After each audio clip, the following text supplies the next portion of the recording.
away, we will gladly go today.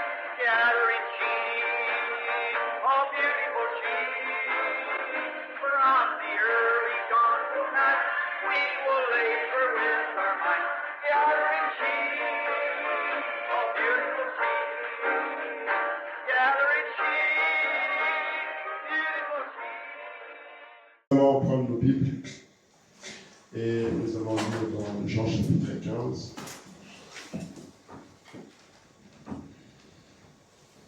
Nous allons lire du premier verset jusqu'au verset 17. Et ensuite nous lirons dans 2 Timothée chapitre 3 verset 12.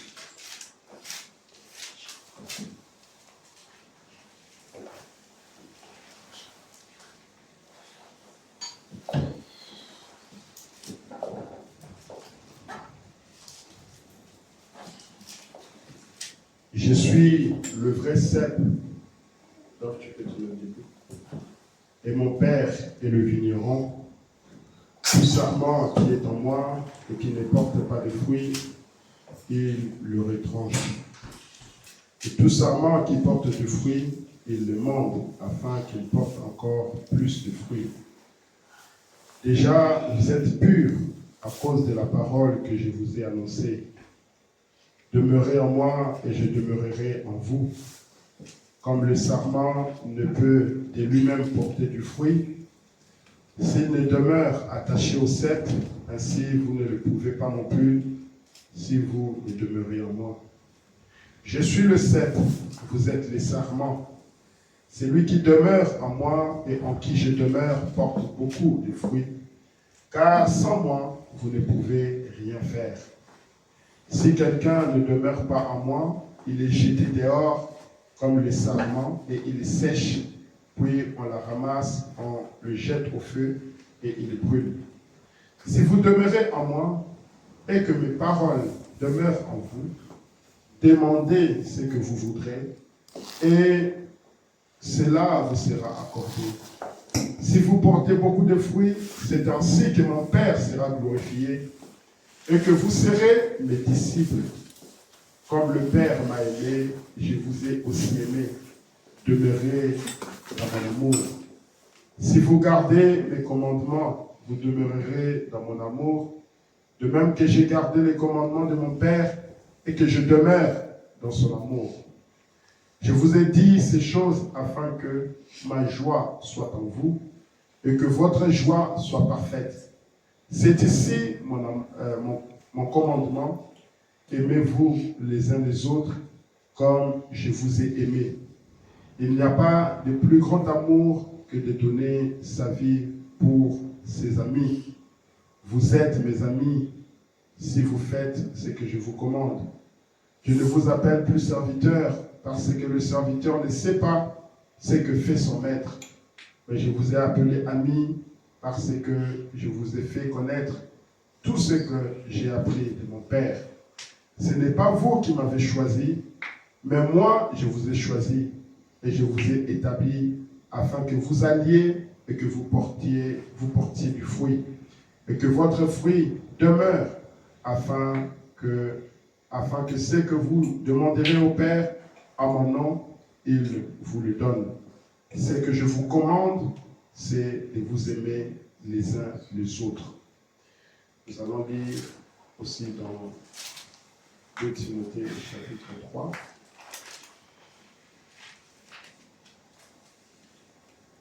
Dans 2 Timothée chapitre 3, verset 12 à 17.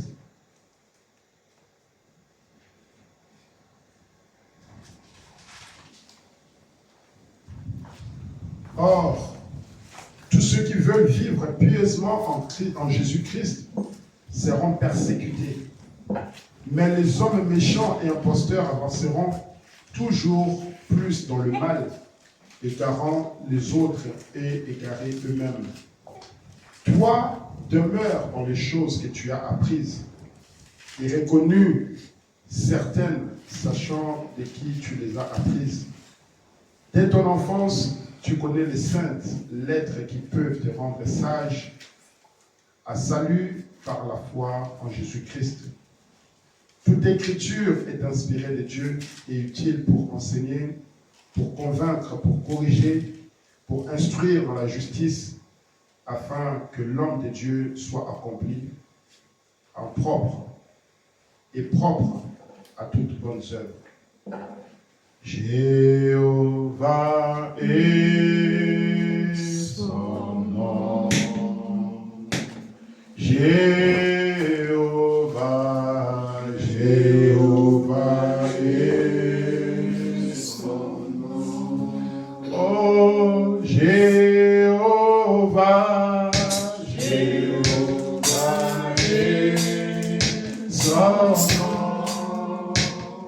Jéhovah, Jéhovah est son nom. Il est le puissant guerrier,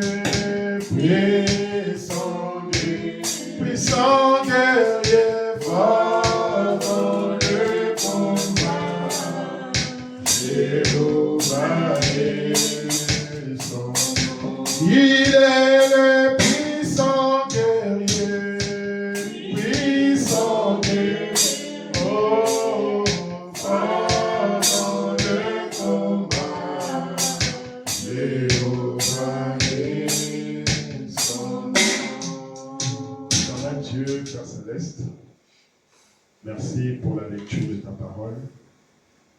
Maintenant, nous voulons avoir le temps de parler un peu avec mes frères tout autour de ces écritures que nous avons lues.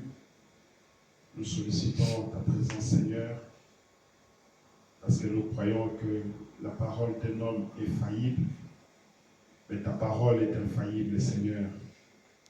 Il est écrit dans ta parole, l'homme ne vivra pas de pain seulement, mais de toutes les paroles qui sortent de la bouche de Dieu. Puisque nous voulons vivre éternellement, parce que c'est notre objectif, nous te demandons de venir et de nous parler ce matin. Au nom de Jésus-Christ. Amen. Nous allons parler aujourd'hui sur voir Christ. Je sais que le temps est mauvais. Il a neigé dans la semaine et aujourd'hui il fait pas très beau, il y a beaucoup de vent. Et donc certainement que les gens disent que ce sera difficile. Mais nous sommes venus pour parler des choses qui nous concernent. Parce que, comme vous le savez, comme vous le voyez, il n'y a plus rien qui reste pour que Dieu puisse venir et nous prendre. Nous avons vu dans la semaine quelque chose de terrible qui s'est passé. Il y a eu la guerre en Ukraine et le président de la Russie a utilisé une arme qu'il appelle une arme invincible. C'est une arme qu'on ne peut pas arrêter avec des systèmes de défense. C'est une arme qu'on ne peut pas arrêter avec les systèmes anti-missiles. Et ce sont ces bombes-là que le prophète avait dit qui vont tomber sur les États-Unis et qui vont détruire le monde entier. Parce que vous savez qu'il y a maintenant plus de 1000 jours que la guerre se passe entre la Russie et l'Ukraine. Il y a des armées nord-coréennes qui sont venues pour soutenir l'armée russe. Il y a entre-temps les Américains, les Français, les Britanniques et tous les autres, les Japonais, qui se sont alliés du côté de l'Ukraine. Il y a une forte guerre qui est en train de se passer maintenant. Ça fait plus de 1000 jours. Et ce que nous voyons, c'est que cette guerre est en train de prendre une dimension mondiale, comme lui-même le président Poutine l'a dit. Et nous savons que le prophète nous dit la troisième guerre mondiale, ça va arriver très vite. Et ça sera une guerre qui se passera très vite. Ça ne sera pas comme la première guerre mondiale où il y a eu... ça a duré longtemps, il y a eu des morts et des morts pendant plusieurs mois, plusieurs années. Mais là, ça sera une guerre.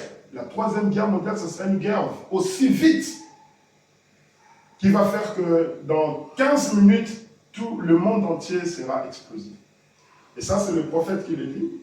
Et lorsque nous voyons ces choses arriver, nous pouvons nous dire que certainement, c'est fini, c'est arrivé à la fin. Nous sommes arrivés à la fin. Ces choses-là se sont déjà produites dans le passé. Le prophète nous dit qu'au temps de Noé, Dieu avait détruit le monde. Au temps de Sodome et Gomorrhe, Dieu avait détruit le monde. Et c'est aujourd'hui, pour la troisième fois, même déjà au temps de Jésus, après que Jésus soit parti, Israël avait été détruit. Donc la destruction d'une ville, d'un pays ou du monde, ce n'est pas quelque chose de nouveau. C'est quelque chose qui s'est déjà accompli. Et donc, nous devons nous rendre à l'évidence que ce n'est pas quelque chose de nouveau, c'est quelque chose qui existait, qui a déjà existé, et donc ça va arriver. Alors aujourd'hui, j'aimerais vous parler d'un message que j'ai intitulé « Voir Christ ». Le dimanche dernier, j'ai parlé sur « Où est Christ ?» et aujourd'hui, je voulais parler sur « Voir Christ ». Parce que nous savons que Christ, c'est le seul qui peut nous délivrer de cette condition ou de la situation qui arrive. Au temps de Noé, Dieu avait demandé à Noé de construire l'arche, un moyen pour faire échapper les enfants de Dieu. Au temps de Sodome et Gomorrhe, Dieu a envoyé les anges pour qu'ils aillent libérer ou aller sauver Lot. Et vous allez vous souvenir que c'était pendant la visite d'Élohim à Abraham. Et Abraham a imploré, Dieu a dit, mais si il y a même 100 personnes qui sont à Sodome, est-ce que tu vas détruire la ville? Dieu va dire, je ne détruirai pas 100 personnes. Une grande ville comme Sodome et Gomorrhe, Dieu s'engage à ne pas la détruire à cause des 100 personnes. Et Abraham qui continue à plaider encore, il dit, mais s'il en reste 10, Dieu dit, même s'il en reste 10, je ne détruirai pas. Vous voyez? Et il va arriver jusqu'à ce que Dieu va dire maintenant que les deux anges aillent libérer Lot. Et les anges, quand ils sont arrivés chez Lot, ils ont dit à Lot, nous ne pouvons rien faire jusqu'à ce que tu sortes de cette ville. Donc, aussi longtemps que toi tu es dans cette ville, je ne pourrai pas détruire cette ville. Mais une fois que Lot est sorti, la pluie de feu est descendue. Donc ce monde ici, si Dieu est en train encore de retarder la destruction de ce monde, c'est à cause de quelques 2, 3, 4, 5, 6 personnes, quelques personnes simplement. Que Dieu est en train de voir et dit non, à cause d'un tel, à cause de tel, je ne détruis pas encore le monde. Mais quand Christ viendra et qu'il va prendre son épouse, ça sera la fin. Ça sera la destruction complète et totale. Et pour la première fois, moi je l'ai vu, et je pense que vous l'avez aussi vu, c'est sur Internet, les armes hypersoniques qui ne durent que 15 minutes en faisant plus de 1000 km. Une arme qui fait plus de 7500 km, mais en seulement 15 minutes. Donc vous n'avez même pas le temps de vous préparer, de courir, de vous cacher ou de faire quoi que ce soit. En un clin d'œil, vous serez explosé. Donc, en tout cas, mes frères, ce matin, nous devons prendre conscience de ce que nous devons faire, ce que nous devons réellement faire, et que Dieu puisse réellement nous accorder la grâce. Nous avons lu ici dans Jean chapitre 15, c'est Christ qui est en train de parler et qui dit « Demeurez en moi, afin que moi, je puisse demeurer en vous. » Il dit au verset 3, déjà, il dit commençons au verset 1, il dit « Je suis le vrai cep, et mon Père est le vigneron. Tout sarment qui est en moi, et qui ne porte pas de fruits, il le retranche. Et tout sarment qui porte du fruit, il le monde afin qu'il porte encore plus de fruits. Déjà, vous êtes purs à cause de la parole que je vous ai annoncée. Donc, lorsque vous écoutez la parole, cette parole vous lave, cette parole vous purifie. Il dit, demeurez en moi et je demeurerai en vous, comme le serment ne peut de lui-même porter du fruit, s'il ne demeure attaché au cep, ainsi vous ne le pouvez pas non plus si vous ne demeurez en moi. Donc vous voyez que nous sommes censés, nous sommes obligés, nous sommes amenés à demeurer dans la parole de Dieu, à écouter la parole de Dieu, à manger la parole de Dieu. La Bible nous dit, l'homme ne vivra pas de pain seulement, mais de toutes les paroles qui sortent de la bouche de Dieu. Okay. La parole de Dieu, c'est une nourriture. Et comme je l'ai dit, voir Christ, lorsque vous mangez la parole, à un moment donné, on ne verra plus l'être humain, on commence à voir Christ dans l'être humain.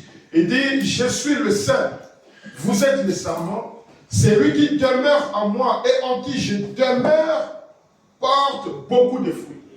Donc on verra Christ en vous si on voit les fruits de Christ en vous. Tant qu'on ne voit pas les fruits de Christ en vous, on ne peut pas dire que vous êtes, je peux voir Christ. Et il continue, il dit, porte beaucoup de fruits, car sans moi, vous ne pouvez rien faire.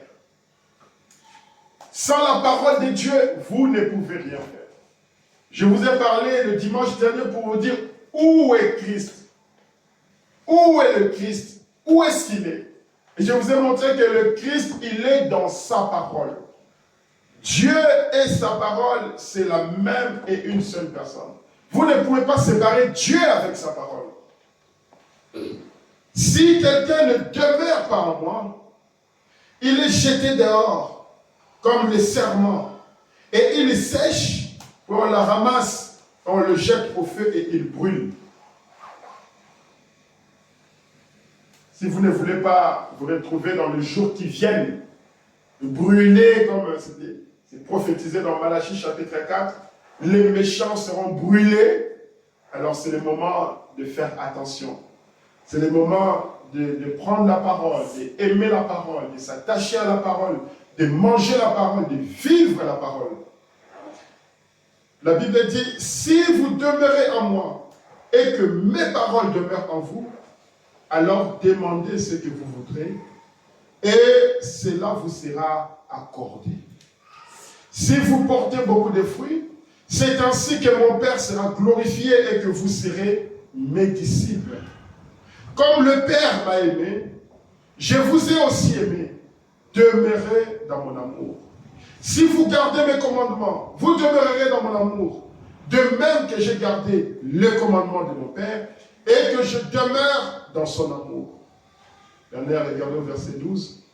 C'est ici mon commandement. Aimez-vous les uns les autres comme je vous ai aimé. C'est ici mon commandement. C'est ici ma parole. C'est ici la parole de Dieu dans laquelle vous devez demeurer. Aimez-vous les uns les autres. Il n'y a de plus grand amour que de donner sa vie pour ses amis. Amen. Il n'y a pas de plus grand amour que de donner sa vie pour ses amis. Vous êtes mes amis si vous faites ce que je vous commande. Si vous gardez ma parole, si vous demeurez en moi, si vous demeurez dans mon amour, vous serez mes amis. Et vous savez, lorsque vous avez un ami, vous ne pouvez pas entendre que cet ami-là est dans la douleur, est dans des problèmes, sans que vous allez le secourir. Si réellement il est votre ami. Je peux même voir à l'école, si tu as vraiment un ami qui est intelligent, qui est premier, par exemple, premier de la classe, tout le monde voudrait être ami avec lui. Parce qu'ils savent que pendant l'examen, si je lui demande une réponse, il me donnerait une réponse. Parce qu'il est mon ami. Et le prophète nous dit ici, dans ce message, Viens et suis-moi. Comme on dit au paragraphe 91, il dit, les jeunes, vous êtes tous à mes yeux comme mes enfants. Vous êtes tous à mes yeux comme mes fils et mes filles. Dans un certain sens, vous l'êtes. Voyez, sur le plan spirituel, c'est vrai. Le Seigneur Dieu a placé vos âmes sous ma responsabilité. Le Seigneur Dieu a placé vos âmes sous la responsabilité de son serviteur William Branham. Et tous les prédicateurs, tous les pasteurs, tous les ministres qui vont se tenir derrière la chair, ils sont censés ne dire que ce que Frère Branham a dit. Parce que Dieu a remis les âmes pour cet âge à une personne qui a été approuvée, c'est William Marion Branham. Et moi, en tant que votre frère, je viens pour vous répéter tout simplement ce que Frère Branham a dit. Et si vous voulez le croire, et si vous voulez l'accepter, ça sera une bonne chose. Il dit, le Seigneur Dieu a placé vos âmes sous ma responsabilité parce que vous venez m'écouter. Vous me croyez, voyez? Et dans un certain sens, vous êtes mes fils et mes filles, c'est vrai. N'oubliez jamais ceci. On a dit, n'oubliez jamais ceci. Observez les commandements de Dieu, c'est formidable. C'est formidable d'observer les commandements de Dieu. C'est une bonne chose d'observer les commandements de Dieu. Être élevé dans un bon foyer. C'est un héritage de la part de Dieu. Et être des braves jeunes avec les personnalités que vous avez. Quand on voit des jeunes comme vous, vous venez à l'église alors qu'il y a des jeunes qui sont dehors, qui ont peut-être fait la fête hier, qui ont bu, qui ont fait n'importe quoi. Et dimanche pour eux, c'est le jour où, bon, c'est le jour de repos, donc ils se reposent. Ils ne veulent pas aller écouter la parole. Ils ne veulent pas aller entendre un sermon. Pour eux, donc dimanche, c'est le jour, après avoir fait la fête toute la nuit de vendredi à samedi.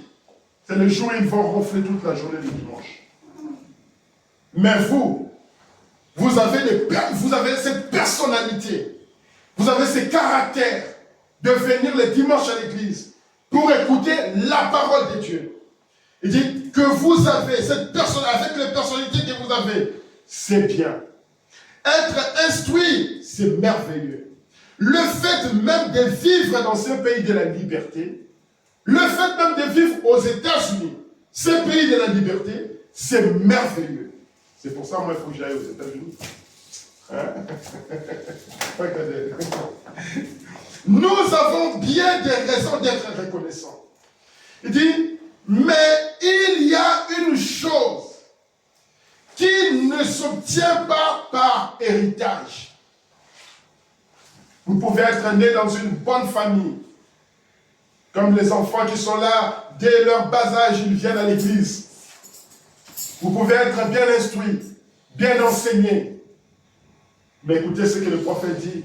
Mais il y a une chose qui ne s'obtient pas par l'héritage. Vous devez l'accepter.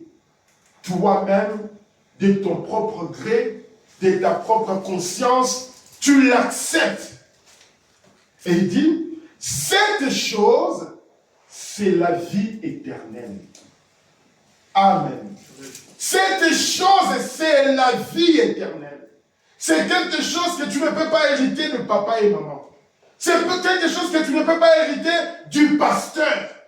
C'est quelque chose que tu ne peux pas hériter de ta famille, d'un ami ou quoi que ce soit. Il dit, vous devez l'accepter.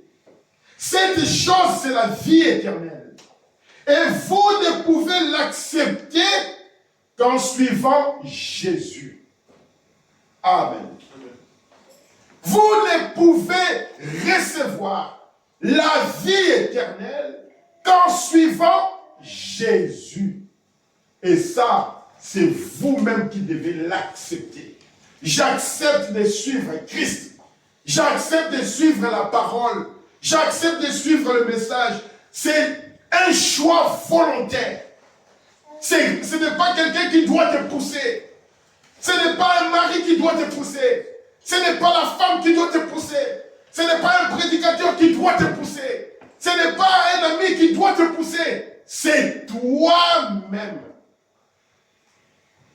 C'est toi-même. Cette chose, c'est la vie éternelle.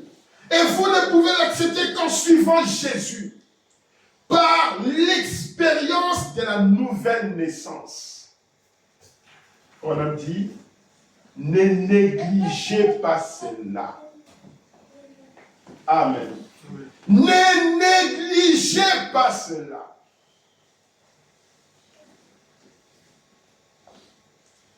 Ça, c'est la base même de notre foi. C'est la raison pour laquelle nous faisons des sacrifices. C'est la raison pour laquelle nous pouvons nous tenir et parler, même quand les conditions sont très difficiles. C'est la vie éternelle. Le monde est dans son déclin. Les choses sont arrivées à la fin. Comme Dieu avait dit à Noé, construis l'arche. Comme Dieu avait envoyé les anges vers Lot. Dieu nous a envoyé William Branham pour que nous puissions recevoir la vie éternelle par l'expérience de la nouvelle naissance, pour que, avant que ce monde ne soit bombardé, nous puissions s'en aller. Si ce n'est cela, nous allons souffrir. Nous allons être brûlés. Si on n'accepte pas ça, nous serons brûlés avec les méchants. Et comme la Bible a dit, au verset 6, Jean 15, si quelqu'un ne demeure pas en moi, il est jeté dehors. Dieu ne rigole pas. Dieu, sa parole reste intangible, reste immuable. Ça ne change pas la parole de Dieu. S'il a dit quelque chose, prenez cela comme il l'a dit. Il dit, si quelqu'un ne demeure pas en moi, il est jeté dehors. C'est fini. Comme le sarment et il sèche, puis on la ramasse, on le jette au feu pour être brûlé. Et c'est fini, l'histoire est finie. Frère Branham continue, il nous raconte une histoire, il dit, j'ai entendu une petite histoire un jour au sujet d'un homme qui était pauvre. Il avait toujours voulu, c'était une sorte de petite conte de fées. Mais je ne l'ai jamais oublié. Un jour, il a cueilli une fleur. Et cette fleur était magique. Et la fleur lui a parlé en ces mots. Tu as été pauvre toute ta vie. Elle a dit, maintenant, demande ce que tu voudras et cela te sera accordé. Le monsieur, il était pauvre, un malheureux misérable. Il rencontre une fleur. Et cette fleur-là lui dit, toi, tu es pauvre, tu es malheureux. Mais maintenant, demande-moi tout ce que tu veux et moi, je vais te l'accorder.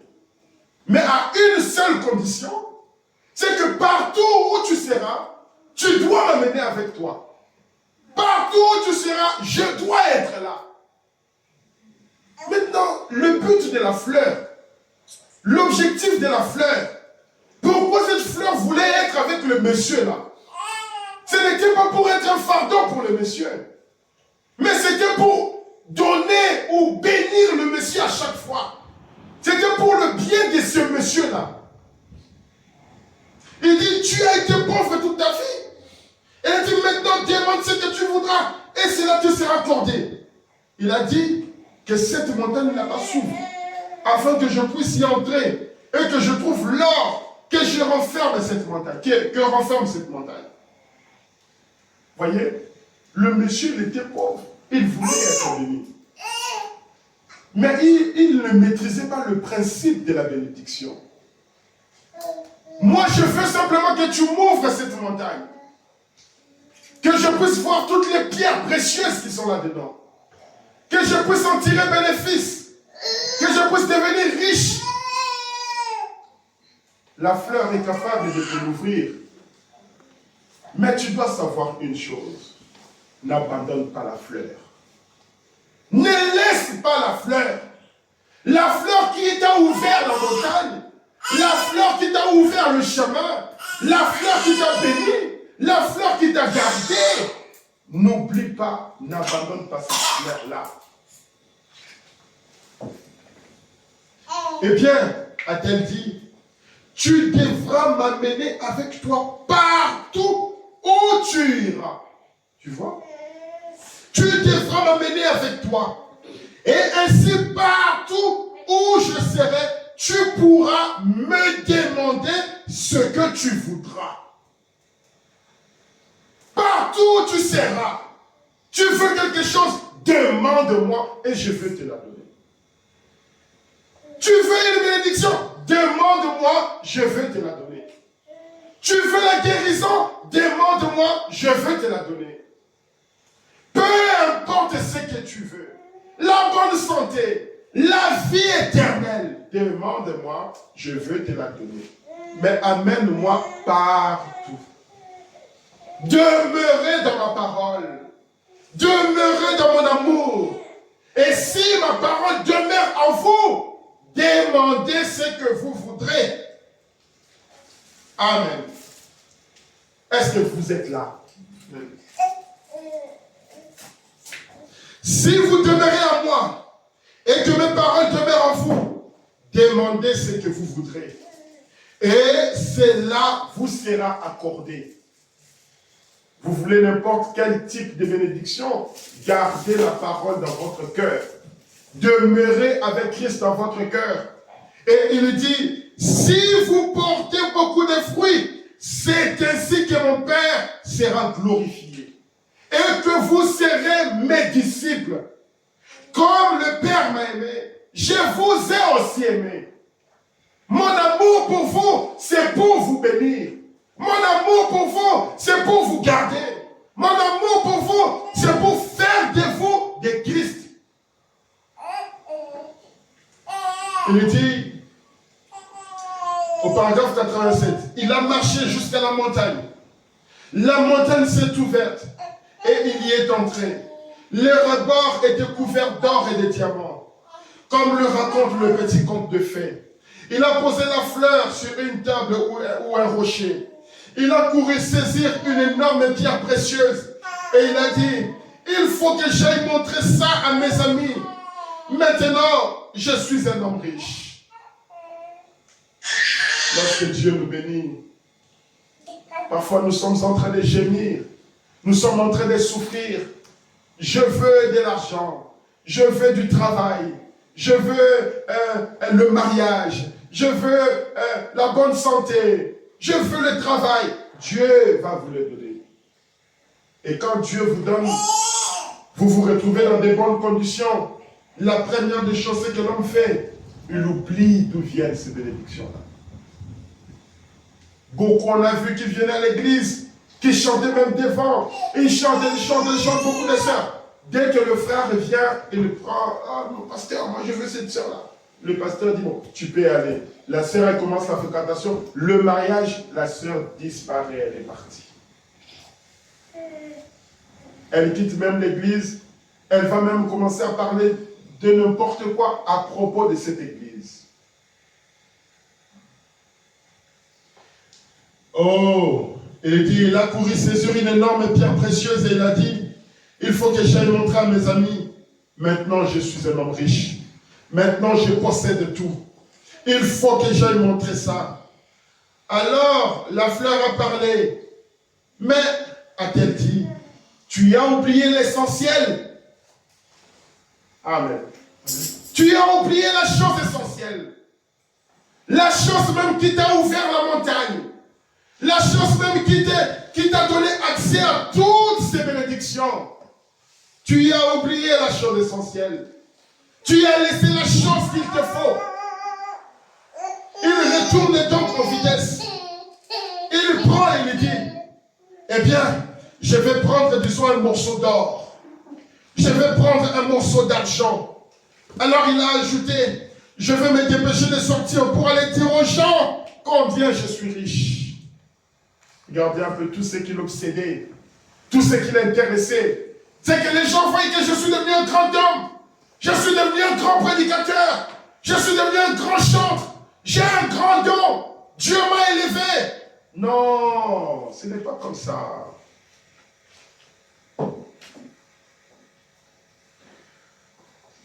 Et il dit, et tout ce que je possède, il est arrivé à la porte. Et la fleur a dit, mais tu as oublié l'essentiel. Aujourd'hui, le monde a oublié l'essentiel. Vous allez voir en Afrique, les églises sont pleines en ce moment. Tout le monde veut aller à l'église.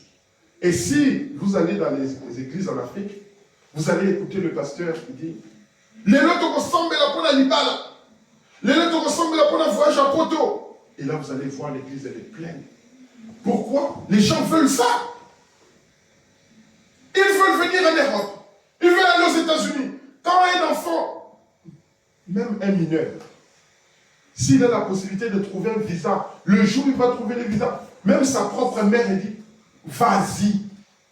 La maman va abandonner même un enfant mineur pour qu'il aille en Europe, pour qu'il aille aux États-Unis. Pourquoi? Parce que c'est une bénédiction que mon enfant sorte de cet enfer de l'Afrique. Mais maintenant, quand on arrive en Europe, la première des choses qu'on fait, on va d'abord prendre du lait. On va aller prendre le pomme de terre.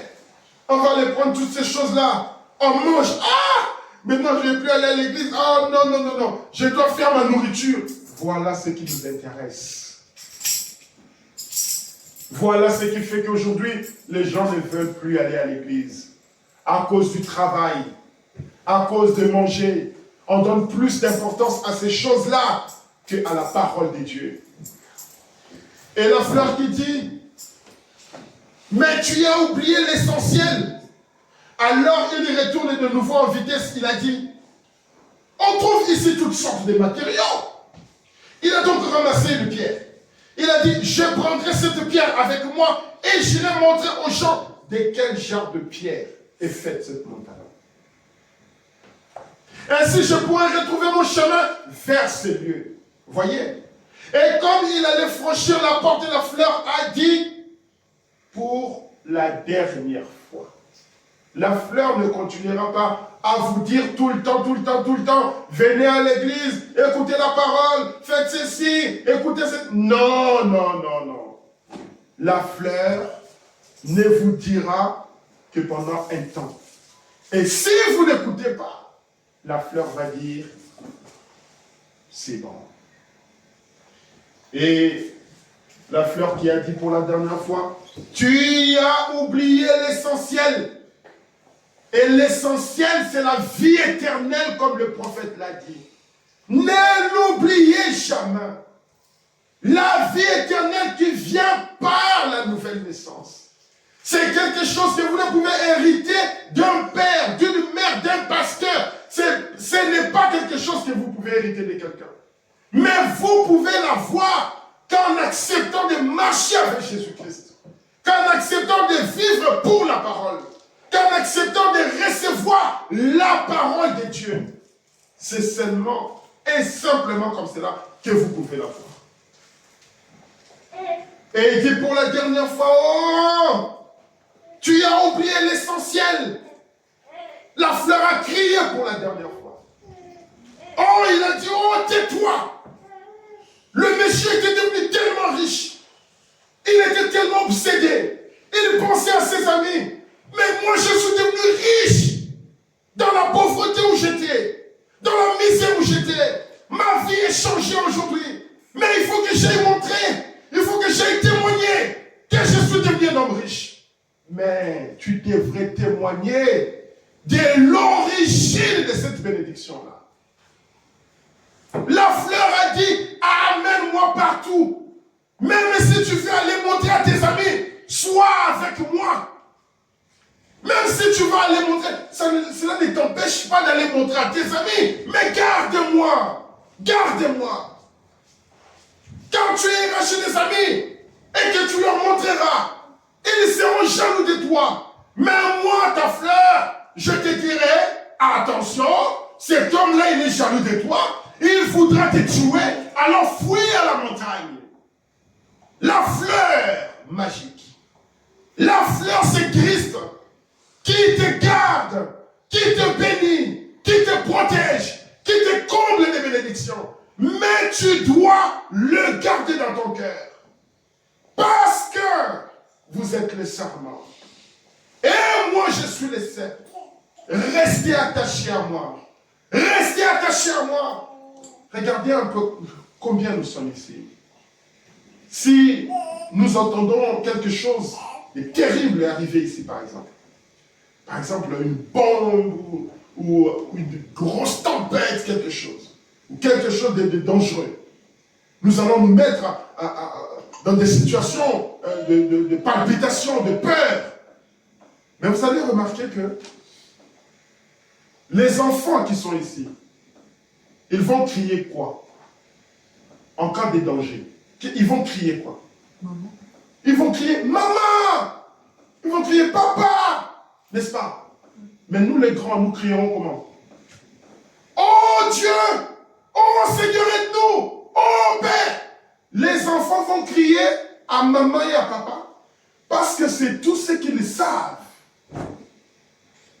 Ils savent que ma maman, mon papa, c'est ma protection pour moi. S'il y a un danger, je vais courir vers mon père. Je vais courir vers ma mère. C'est là que je vais trouver refuge. C'est là que je vais trouver la protection. Mais nous les grands, nous crions à qui? On n'a pas de papa ici. On n'a pas de maman ici. Nous crierons à qui? Vous allez vous souvenir lorsque le prophète est allé en enfer. Pendant qu'il est tombé dans la Bible, il a crié papa. Il dit, je n'étais qu'un jeune homme.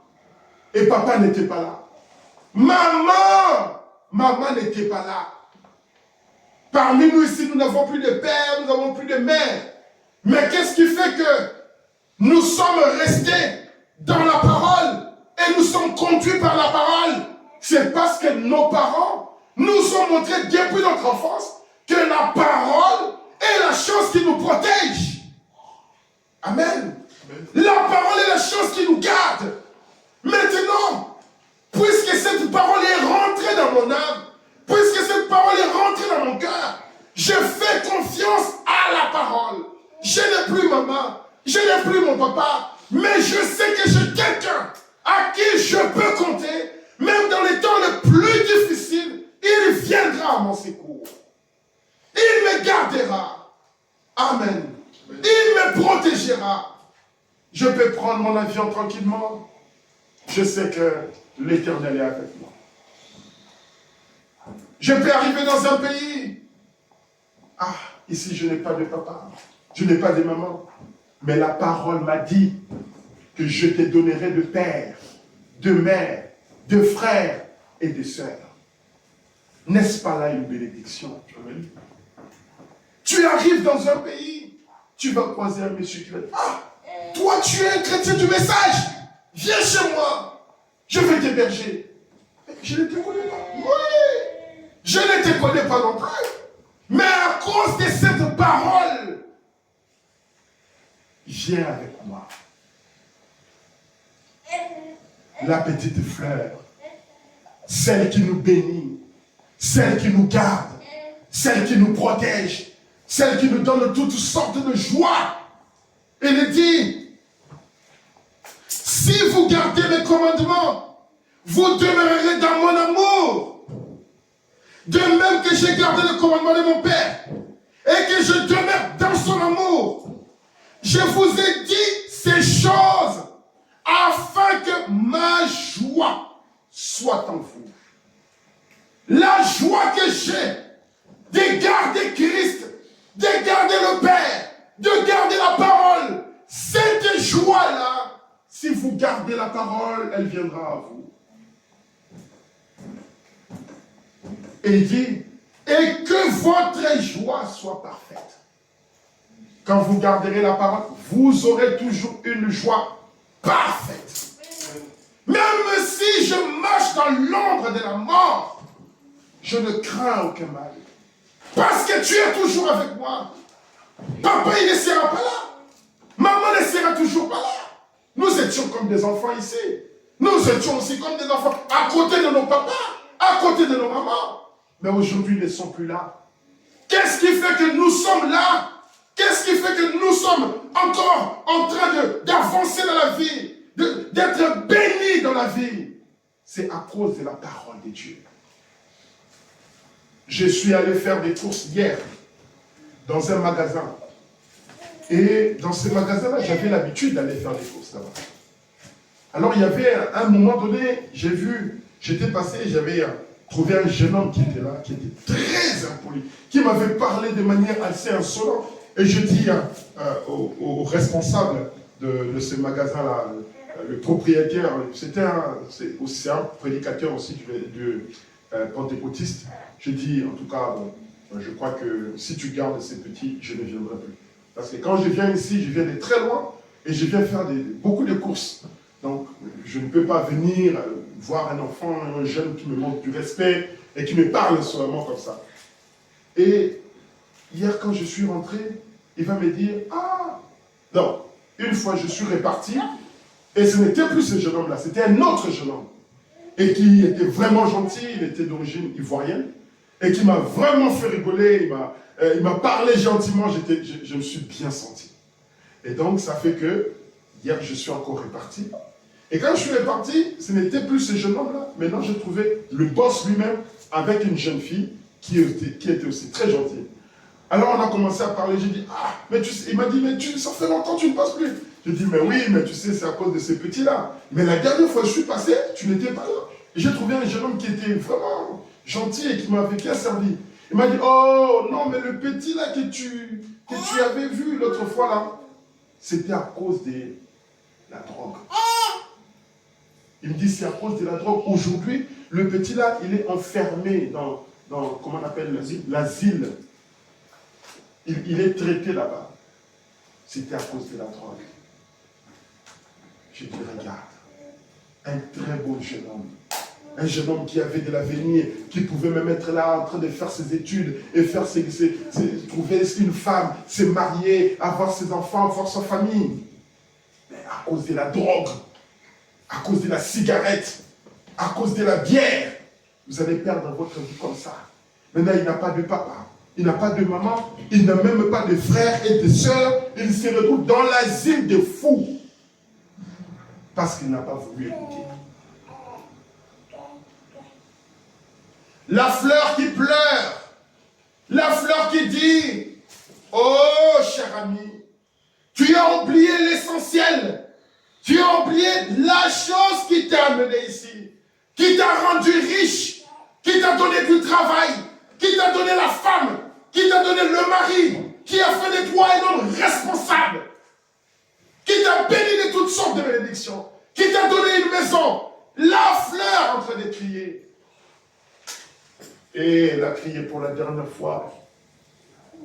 Frère Abraham dit, vous voyez, il ne voulait plus entendre ça. Oubliez l'essentiel. Et il s'est empressé de passer la porte. Et quand il est sorti, la porte s'est refermée derrière lui avec la fleur à l'intérieur. L'essentiel, c'était la fleur. Voyez, l'essentiel, c'était la fleur, mes amis. L'essentiel, c'est la parole de Dieu. L'essentiel, c'est le message de l'heure. Regardez ce que dit 2 Timothée chapitre 3, où nous avons lu.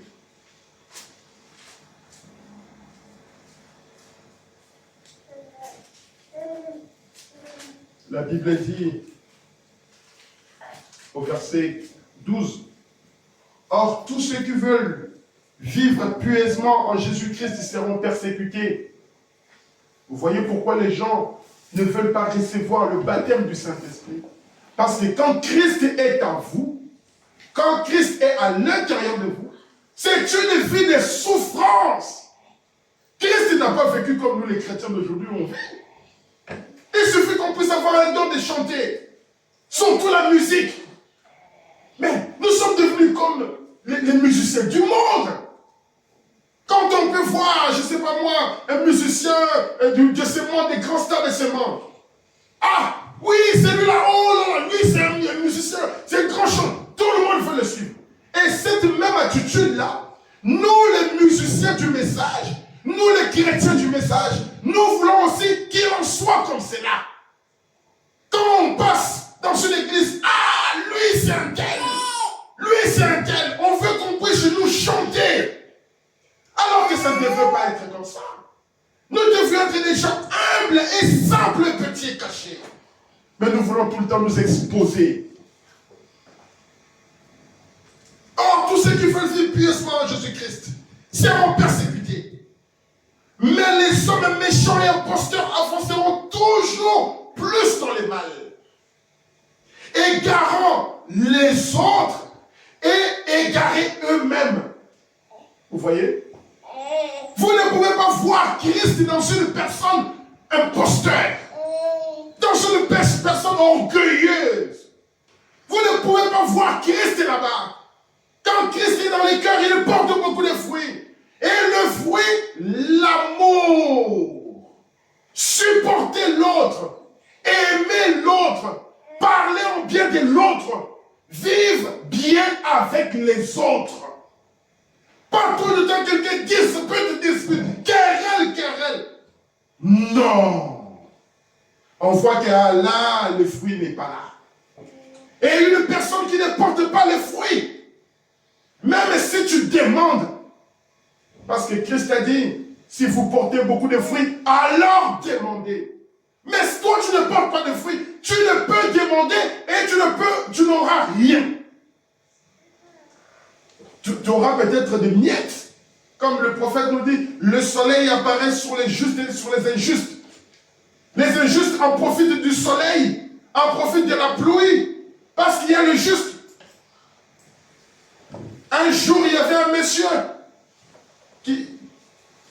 c'est Jésus-Christ qui en parle. Un bon semeur qui vient la journée et qui va mettre ses grains dans les champs. La nuit, un mauvais monsieur qui vient, il va mettre aussi ses semences dans les champs. Pendant que la pluie tombait, la bonne semence criait Alléluia, Hosanna.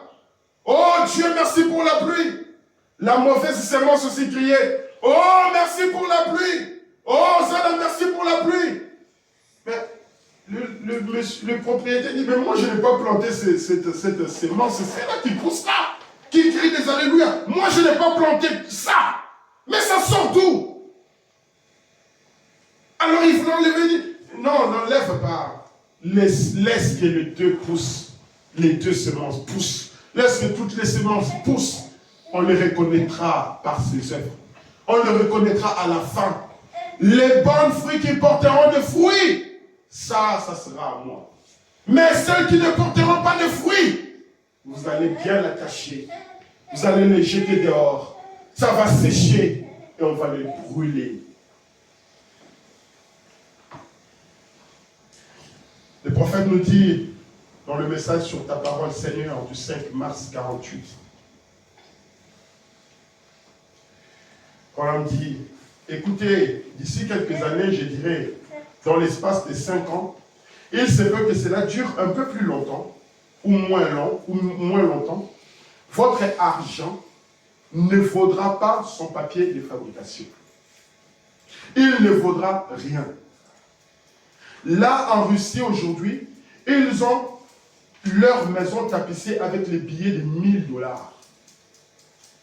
L'argent pour laquelle nous sommes en train de nous battre, de nous diviser, de faire de l'orgueil, de s'acheter de grosses voitures pour que les autres regardent, ah, lui, il est béni, pas moi. Bientôt, on n'aura plus de valeur. Il dit, ça ne vaut rien. Il dit, la confédération, c'est juste, et nous convergeons vers la même chose. Écoutez, l'autre jour, un missionnaire ici à Miami me parlait.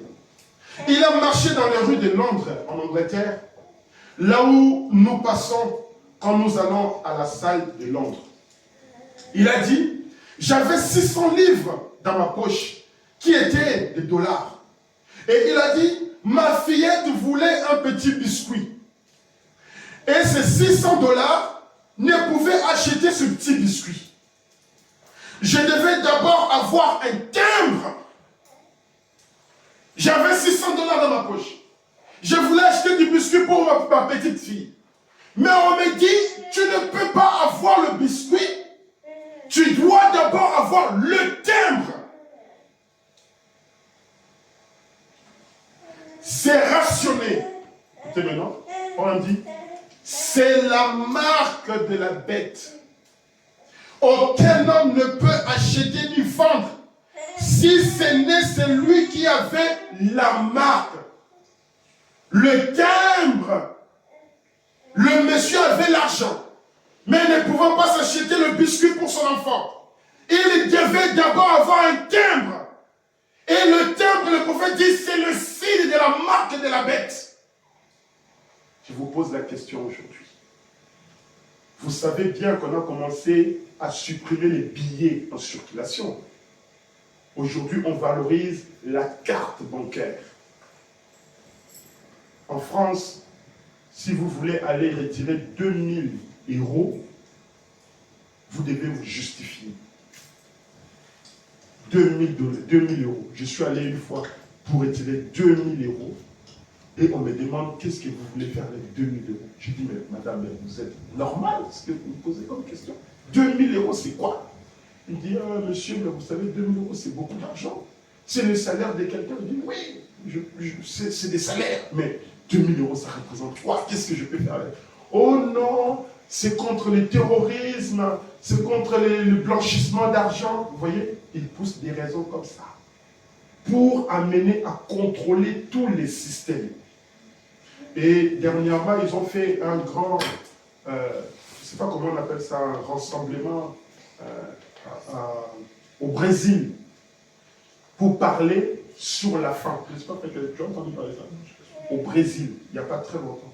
Ils ont parlé de la faim. Ils veulent supprimer ou combattre contre la faim.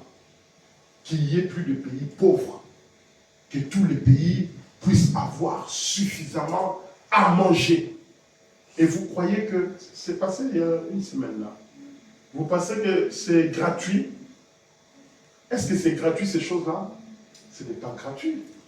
Le prophète nous dit, la première tentation de Jésus-Christ, quand il est sorti des 40 jours et 40 nuits dans la prière, le diable est venu et lui a dit, si tu es le Fils de Dieu, transforme ces pierres en pain, que tu puisses manger.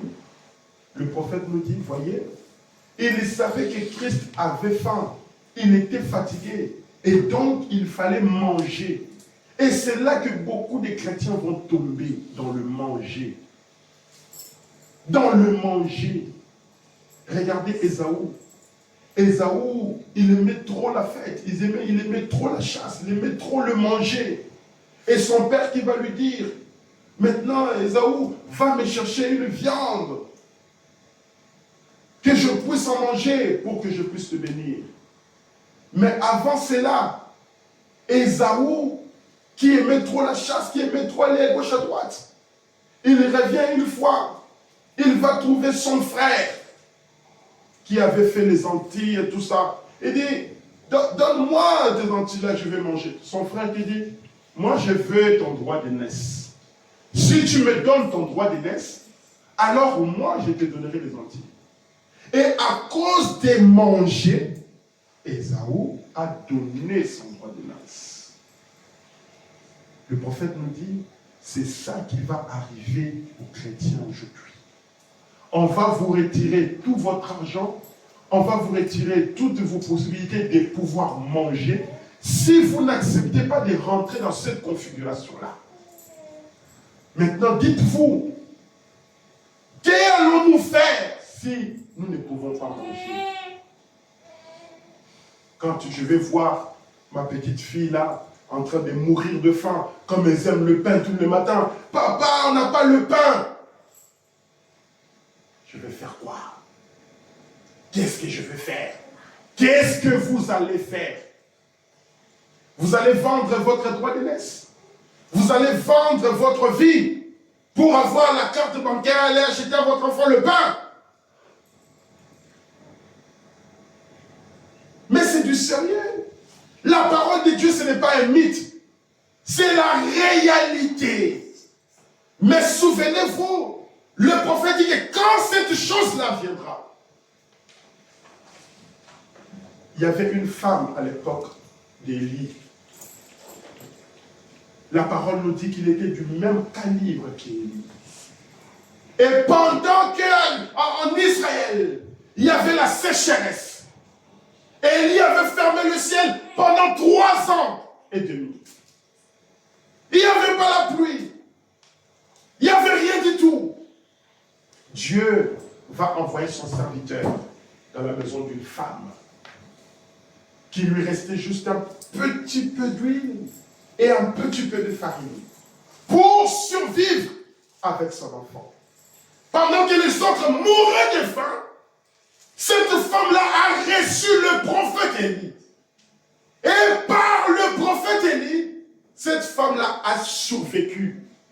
Le prophète a dit, donne-moi d'abord à manger. Fais-moi d'abord le gâteau. Donne-moi que je mange.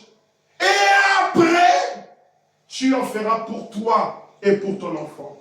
Ainsi dit le Seigneur, l'huile ne manquera pas dans ton pot. La farine ne manquera pas dans ta maison. Et tu vivras. Cette femme-là a vécu pendant que les autres mouraient de faim parce qu'elle avait reçu le prophète, la parole. Voir Christ, c'était un homme, Élie, qui a marché jusqu'à chez la femme, habillé de manière bizarre, mais avec l'ainsi dit le Seigneur dans sa bouche. Et comme nous l'avons vu le dimanche passé, Élisée qui va dire à son serviteur, prends le 20 pains, donne à ces 100 personnes. Géasi qui va dire, mais comment je peux donner 20 pains à 100 personnes? Il va lui dire, toi donne sans poser de questions, car ainsi dit le Seigneur, vous mangerez et il en restera encore. Et aujourd'hui, nous avons reçu Élie le prophète. Amen. Élie le prophète, qui nous a dit, quand ce système-là se mettra en place, quand cette chose-là commencera à bousculer l'épouse, regardez, c'est en ce moment-là que le 3e poule rentrera en action. Il dit, maintenant, vous ne pouvez pas encore réaliser la puissance du 3e poule. Mais quand ces choses-là se mettront en place, alors vous direz, qu'il y ait l'homme Adam qui était déchu et qui, à cause de la parole de la révélation qui est venue aujourd'hui en ces temps de la fin, qui est venu pour le restaurer, pour le ramener de là où il était avant la chute, cette même puissance de Dieu viendra en vous. Parce que vous êtes déjà restaurés. La parole de Dieu nous dit, la parole que vous écoutez, c'est ça qui vous purifie. Et quand cette parole entre à vous, vous êtes devenus des Christ. Et Christ, il a dit un jour à ses disciples, pendant qu'il rentrait à Jérusalem, les gens criaient, Hosanna au plus haut des cieux, Hosanna. Les sacrificateurs, oh, mais toi aussi, tu rentres avec beaucoup de bruit comme ça à Jérusalem. Viens tes gens, viens arrêter de crier. Jésus qui m'a dit, si ces gens arrêtent de crier, les pierres ici que vous voyez, ça va se mettre à crier. Et le diable, connaissant la puissance du Fils de Dieu, il dit, si tu es Fils de Dieu, change cette pierre en pain. En ces jours-là, vous connaîtrez que je suis dans le Père. Le Père est en vous. Vous en moi. Et moi en vous. Et ces jours-là, c'est aujourd'hui. Où la puissance de Dieu est dans l'homme. Et cette puissance qui est dans l'homme t'amènera à dire, je veux de la farine pour faire mon foufou. Allez, la farine apparaît. Amen. Amen. Oui. C'est ça le troisième pôle. C'est ça la parole de Dieu. C'est ça le message que nous avons reçu aujourd'hui. Et Dieu le fera accomplir si nous demeurons dans sa parole. Et ma parole, c'est l'amour. C'est l'amour. Et quand cet amour est dans votre cœur, vous avez la joie. Parce qu'il a dit, je vous donne ma joie, afin que votre joie soit parfaite. Vous n'allez plus pleurer. Vous n'allez plus marcher là. Maintenant, qu'est-ce que je vais manger demain? Maintenant, je ne plus. Non, ne vous inquiétez pas. Le prophète qui dit, et cela vient juste ici. Vous l'écoutez. Vous le verrez probablement avant que je ne retourne de nouveau ici. C'est vraiment proche. Et nous approchons de la fin. Ne pensez pas donc à l'argent. Ne pensez pas aux maisons et à la terre. Pensez à Christ qui vient. Personne ne peut fonder ses espoirs sur quoi que ce soit, si ce n'est sur Christ maintenant. Personne ne peut fonder son espoir sur quoi que ce soit. Les maisons seront détruites. L'argent sera ravi. Ça ne vaudra plus rien. Mais votre foi doit être centrée à Christ. Il dit, c'est vrai. Tout notre futur est fixé sur la venue du Seigneur. C'est vrai. C'est l'espoir de ceux qui sont endormis et de nous qui sommes vivants.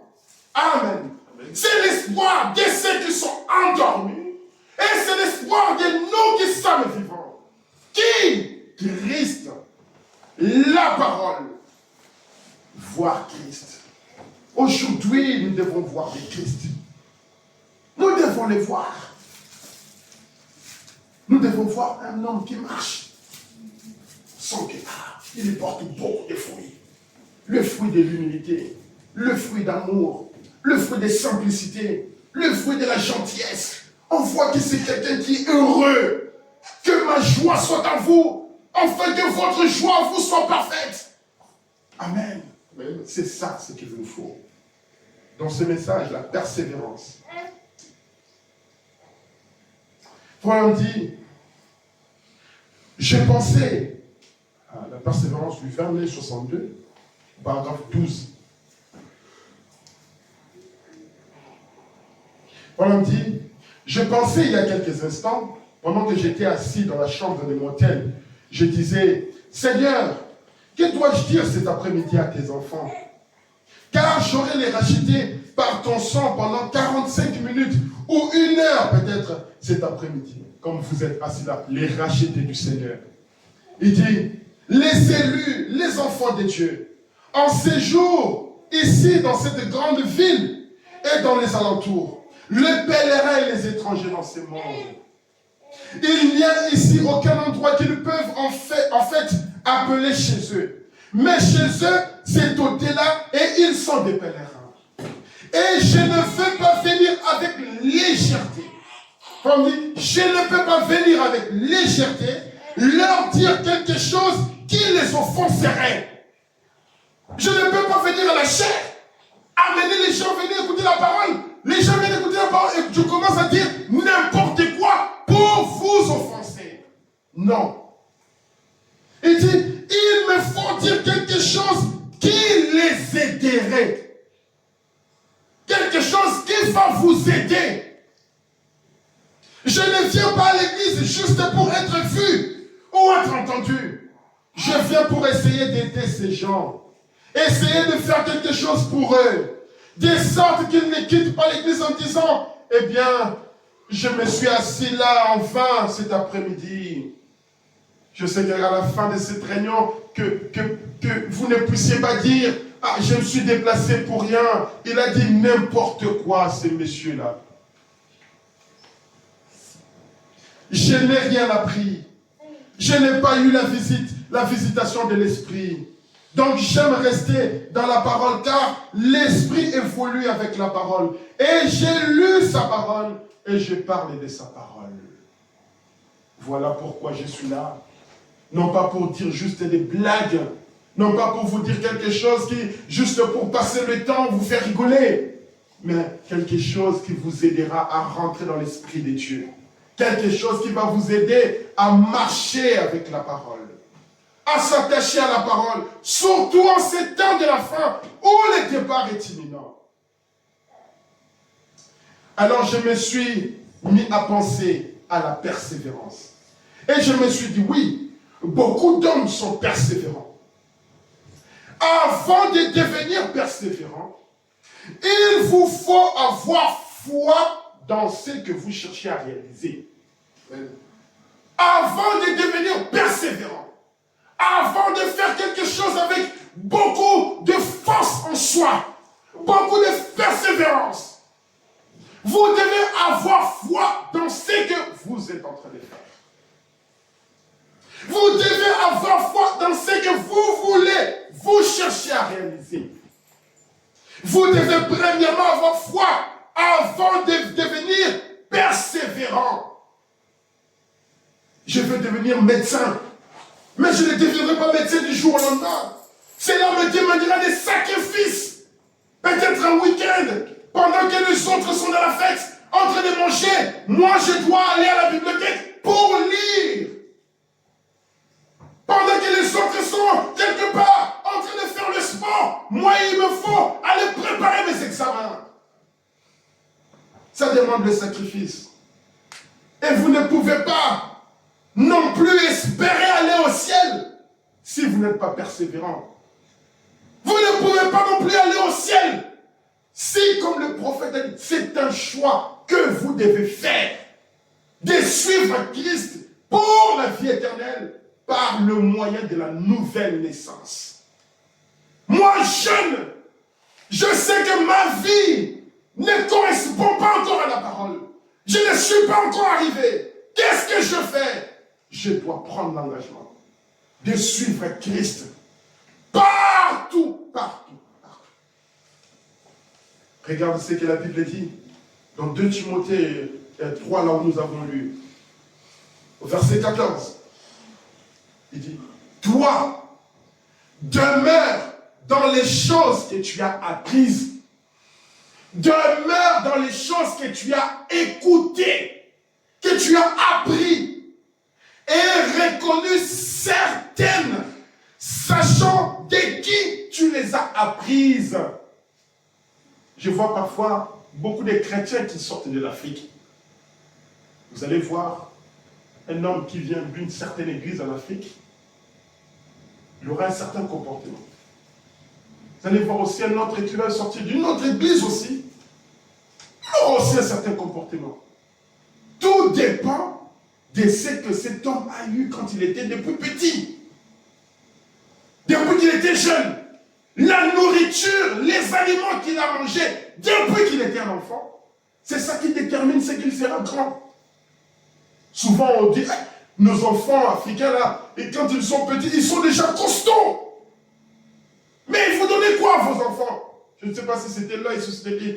Sa maîtresse lui a demandé une fois à l'école, mais on vous donne quoi à la maison? Tu es costaud comme ça.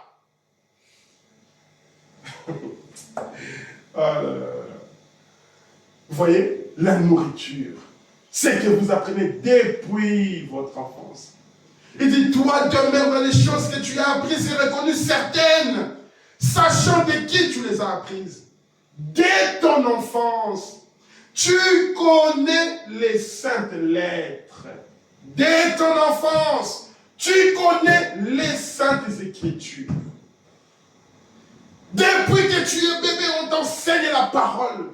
On te dit, on te parle de ce que le message a dit. Maintenant, à l'âge adulte, garde cette parole. Ne l'abandonne pas. Ne le laisse pas. Vous allez voir que les jeunes, généralement, les jeunes qui sont très bons depuis leur bas âge, qui sont humbles, qui aiment la parole. Il y en a d'autres aussi, à un niveau, à un certain âge, ils vont devenir des prédicateurs. À un moment, même il est petit, mais les gens disent, ah, mais toi, tu es pasteur, toi, tu es prédicateur. Pourquoi? Depuis le bas âge. Et à un certain âge, maintenant, il va commencer à prendre conscience. Comme c'était le cas avec Moïse. Depuis le bas âge, sa mère lui disait, Moïse, fais attention, tu ne fais pas partie de ces peuples de riches. Toi, tu fais partie de ces peuples qui sont là-bas pauvres. Et tu as une mission. Et ton travail, c'est de pouvoir les libérer quand tu seras grand. Et quand Moïse est devenu grand, il y avait son ami, son cousin ou son jumeau Ramsès. Mais lui, il est parti où? Il est allé vers ses frères. Il trouve un Égyptien en train de battre un Juif, un Israélite. Il va le prendre, il va le tuer, il va l'enterrer.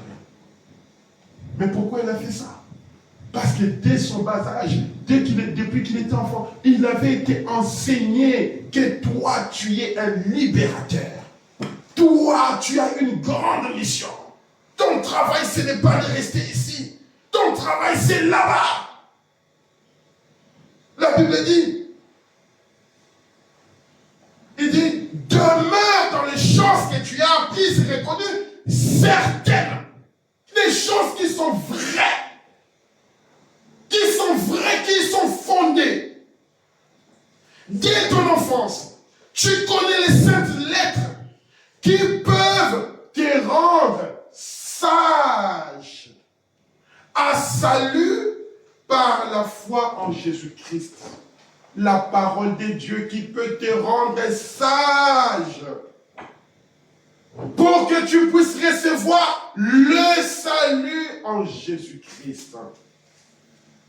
Mais quand tu abandonnes la parole que tu as apprise depuis le bas âge, ton père et ta mère qui s'est sacrifié à t'amener à l'église pour que tu puisses écouter la parole, toi à l'âge adulte, maintenant au lieu que tu puisses prendre cette parole pour marcher avec la lumière, toi tu fermes les yeux à la lumière.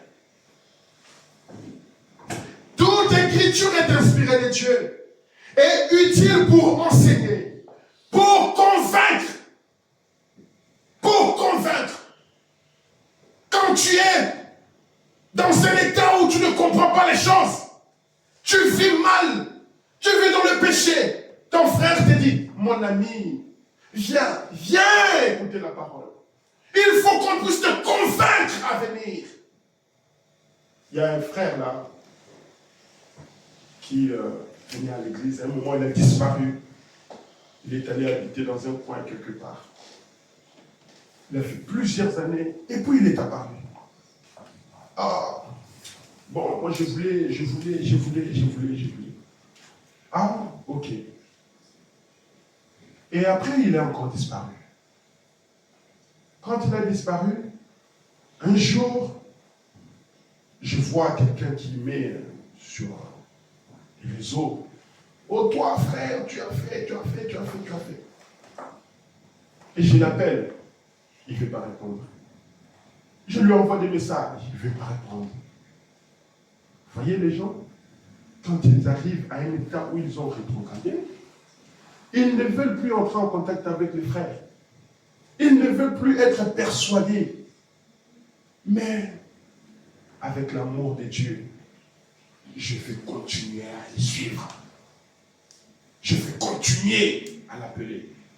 Parce que la mission doit être d'aller sauver ton frère. Quand tu attends que quelqu'un est dans la mauvaise posture, ne le laisse pas. Même s'il ne veut pas, va convainc-le, force-le à venir. Un jour, quand il verra, il viendra te dire, merci mon frère. Je ne savais pas, mais tu m'as aidé. Toute écriture est inspirée de Dieu et utile pour enseigner, pour convaincre, pour corriger, pour instruire dans la justice, afin que l'homme de Dieu soit accompli et propre à toute bonne œuvre. Je t'en conjure, chapitre 4, devant Dieu et devant Jésus-Christ, qui doit juger les vivants et les morts, et au nom de son avènement, et de son royaume. Prêche la parole. Insiste en toute occasion, favorable ou non, reprend, censure, exhorte avec toute douceur et en instruisant. Avec toute douceur. Ça, c'est très important. Dans un monde aussi rebelle, dans un monde aussi fâcheux, dans un monde aussi, les gens sont ils ont les tensions. Quand tu veux aller vers ton frère, va d'une certaine manière, va d'une manière aussi respectueuse, polie. Ne va pas, oh, toi tu es un démon, toi, oh non, avec douceur. Amen. Regardez ce que la parole nous dit. Alors je me suis mis à penser à la persévérance. Ainsi, la foi et la persévérance œuvrent main dans la main. Elles sont sœurs.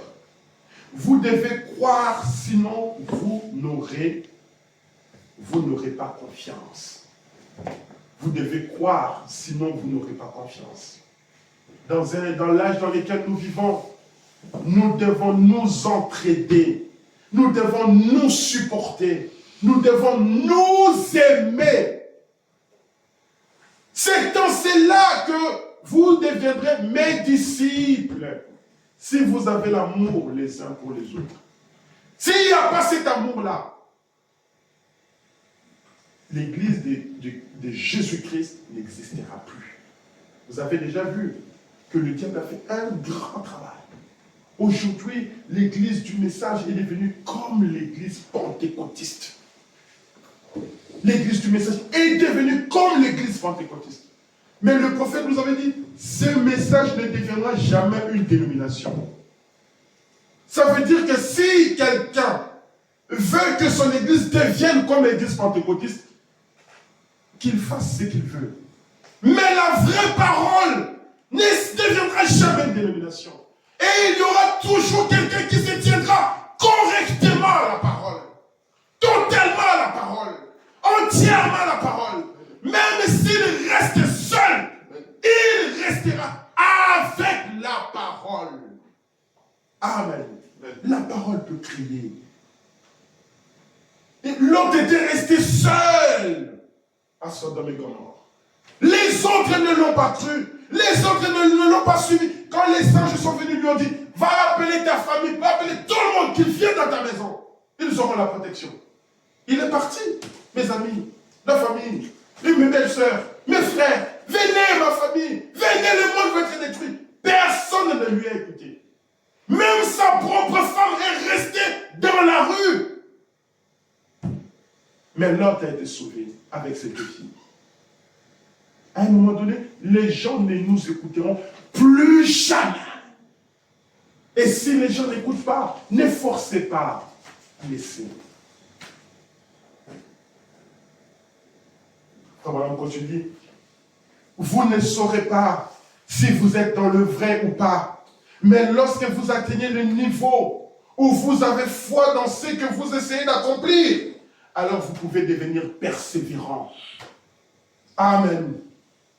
Vous allez voir que Christ, le prophète nous dit, au temps de Moïse, il y a eu un moment donné quand Moïse a sorti le peuple d'Israël.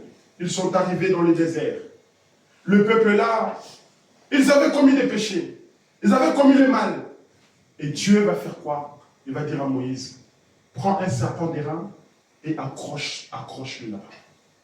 Tous les serpents qui vont mordre les enfants d'Israël, qui ont commis des fautes de péché, si ils regardent juste ces serpents d'airain là, ils seront sauvés.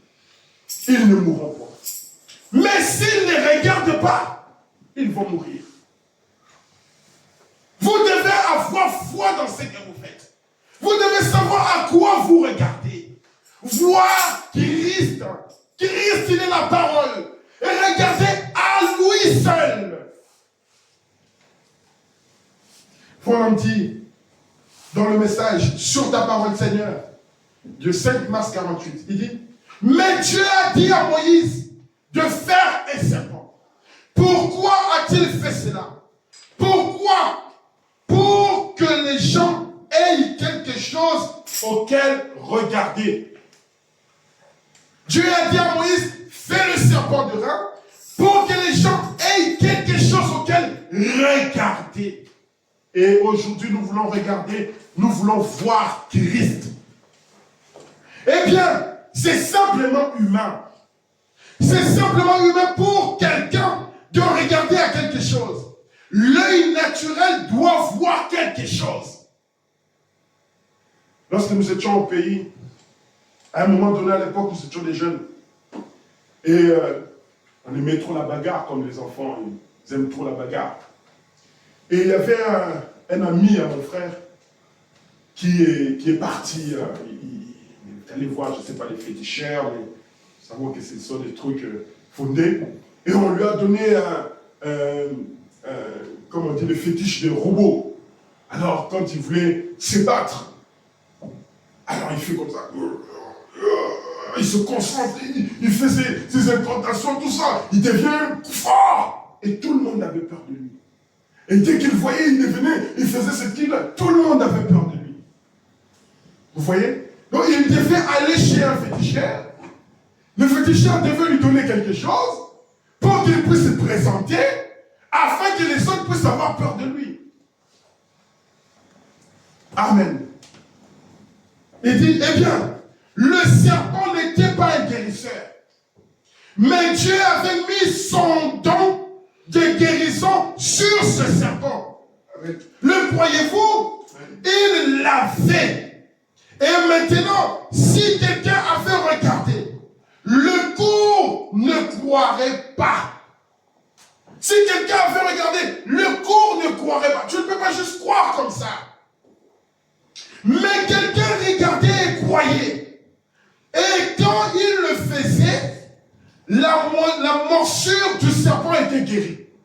Le serpent ne guérissait pas. Mais c'était le don que Dieu avait placé dans les serpents qui faisait que lorsque toi tu regardes le serpent, tu y es guéri. Alors les autres ont commencé à regarder et croire. Dieu veut que vous puissiez regarder à quelque chose. Que vous puissiez voir, que vous puissiez avoir quelque chose en quoi regarder. Et nous voulons voir Christ aujourd'hui. Pour que quand je vais voir Christ dans mon frère, dans ma soeur, cela fera en sorte que je puisse aussi aller vers mon frère, aller vers ma soeur pour tirer ma bénédiction.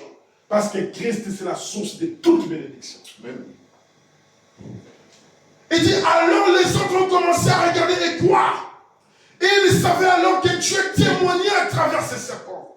Qu'il était Jéhovah Rapha, le guérisseur. Et il est toujours Jéhovah Rapha, le guérisseur. Il n'est pas le jeteur. Il est le je suis. Non pas quelque chose qui était, mais quelque chose qui est aujourd'hui. Maintenant. Le prophète nous dit maintenant. Temps présent. Très bien. Eh bien, quand ils ont regardé ces serpents d'airain, ils ont été guéris. C'était donc un miracle. Amen. C'était donc un miracle. Le fait de regarder le serpent d'airain. Serpent, sali avec le rein. Fabriqué comme ça. Tu regardes jusqu'à ça. Tu es guéri. Paul nous dit, dans le message, sur ta parole Seigneur, il dit, eh bien, écoutez, ces serpents d'airain ne pouvaient pas prier pour quelqu'un. Et vous allez vous souvenir qu'il y avait aussi une fois, dans je sais plus si je vais retrouver ça. Allons-y dans Jean 5. Regardons quelque chose dans Jean 5 rapidement. Il y avait aussi une piscine.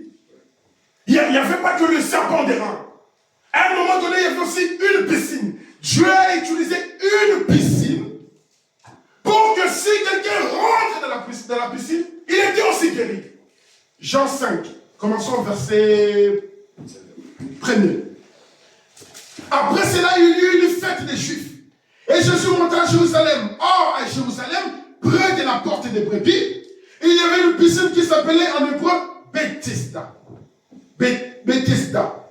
Et qui a 5 portiques. Sous ces portiques étaient couchés un grand nombre de malades et des aveugles, des boiteux, des paralytiques, qui attendaient le mouvement de l'eau.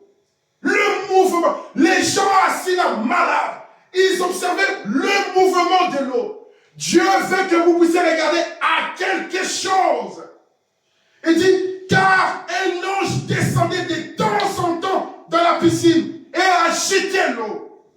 Et celui qui descendait le premier, après que l'eau avait été agitée, était guéri. Quelle que soit sa maladie.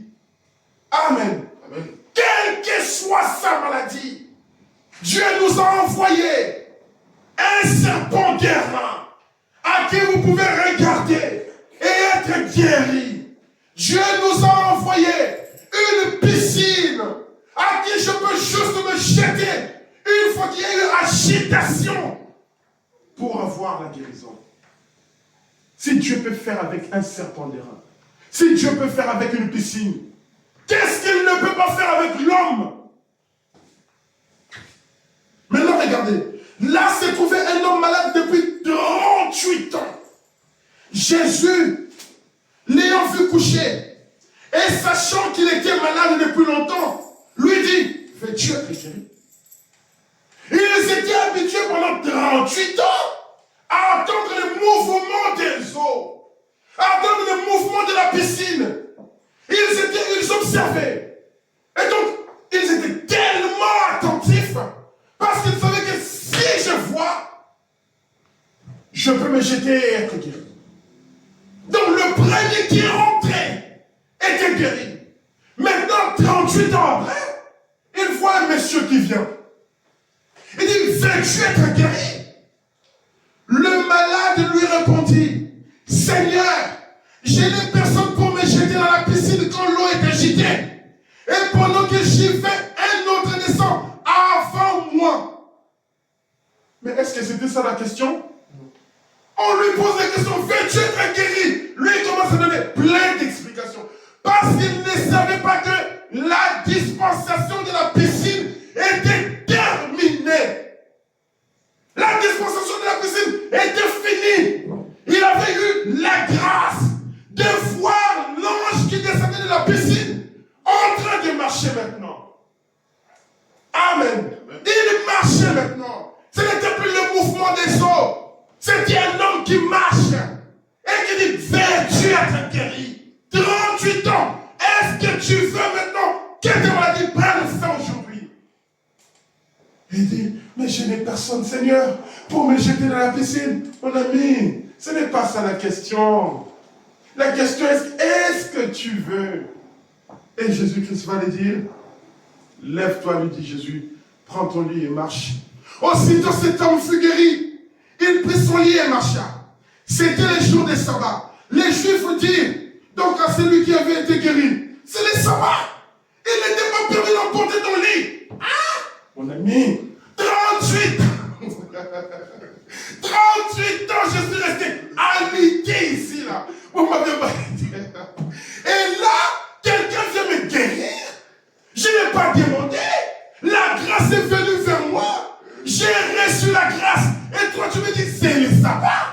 Oh, miséricorde. C'est ce que les gens font ici aujourd'hui. Le message est venu pour toi et moi, mon frère. Pour que nous puissions être sauvés. Monter comme Élie. Être enlevé. Être racheté. Ah! Toi, tu crois ce Branham. Toi, tu crois ce message. Laisse-moi croire. J'étais enfoui dans le péché. J'étais dans la drogue, dans la prostitution, dans le mal. Tu ne m'as pas aidé. Aujourd'hui, je reçois la lumière. Je reçois ma délivrance. Et toi, tu devais parler de ça.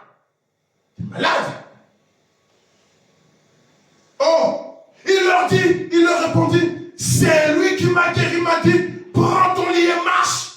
Moi, je ne fais que respecter ce qu'il m'a dit. Je ne fais que accepter ce qu'il m'a dit. Accepter ce que dit la parole aujourd'hui, les amis.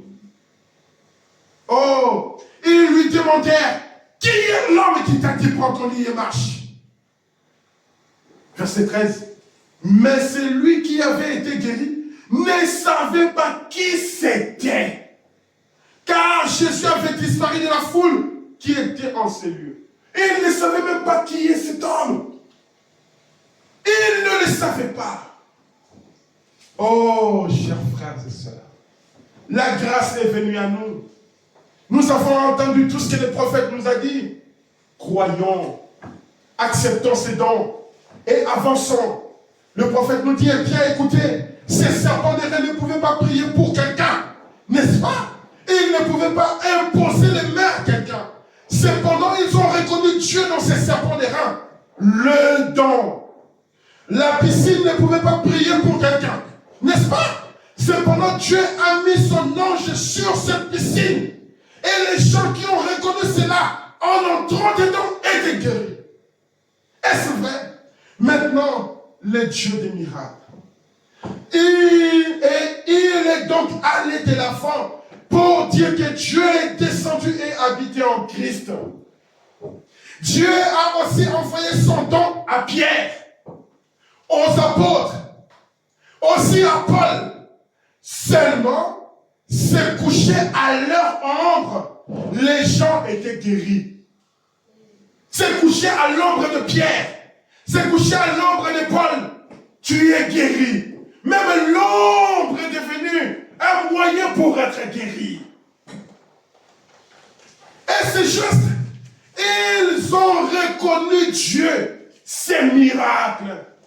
Est-ce que vous pouvez voir Christ aujourd'hui? Est-ce que vous pouvez voir Christ, le Dieu des miracles en ces temps de la fin? Il dit, et alors, il a dit, eh bien, n'est-ce étrange que Dieu, dans le passé, dans les jours où il a promis la délivrance à Israël, après avoir séjourné là, pendant 400 années, il a amené cela à s'accomplir. Quand les gens avaient besoin de la guérison ou de la délivrance, il leur a apporté la délivrance. Maintenant, le peuple de Dieu a besoin de la guérison. Aujourd'hui, le peuple de Dieu a besoin de la guérison.